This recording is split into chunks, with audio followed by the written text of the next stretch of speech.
இந்து மதத்திலே சமத்துவம் இல்லை. பார்ப்பன சமூகத்தை சார்ந்த ஆண்களை தவிர பார்ப்பன பெண்மணிகள் உட்பட அத்தனை பேருமே கீழ்சாதிதான். இதான் மனு தர்மம் சொல்லுது. இதைத்தான் இந்து தர்மம் சொல்லுகிறது.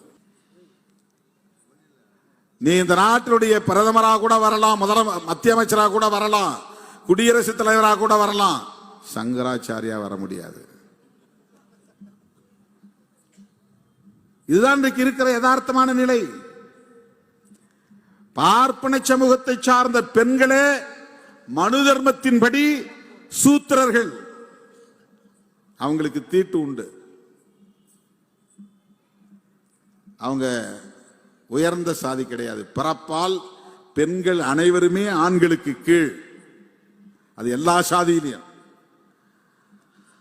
ஆண்களை பொறுத்தவரையில் எல்லா வர்ணத்திலையும் கீழ் சாதி தான். இவனுக்குள்ள ஒருத்தர் ஒன்னை விட நான் மேல் ஜாதிரான்னு சொல்லிக்கிறான், அவ்வளவுதான்.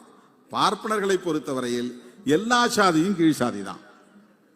பார்ப்பனர்களை தவிர நீ ஆண்ட வம்சம் சொல்லிக்கிட்டாலும் சத்திரியன்னு சொல்லிக்கிட்டாலும் பார்ப்பனனுக்கு கீழ் சாதி தான். கோயிலை நீ கட்டி முடிச்ச பிறகு வெளியே தான் நிற்க முடியும். பார்ப்பனர் தான் உள்ள போய் நின்று மணி அடிக்க முடியும். நான் மன்னாதி மன்னன் வந்திருக்கிறேன், மாமன்னன் வந்திருக்கிறேன், ராஜாதி ராஜன் வந்திருக்கிறனால வெளியே நின்று தான் திருநீர் வாங்கணும். நீ போய் பூஜை செய்ய முடியாது.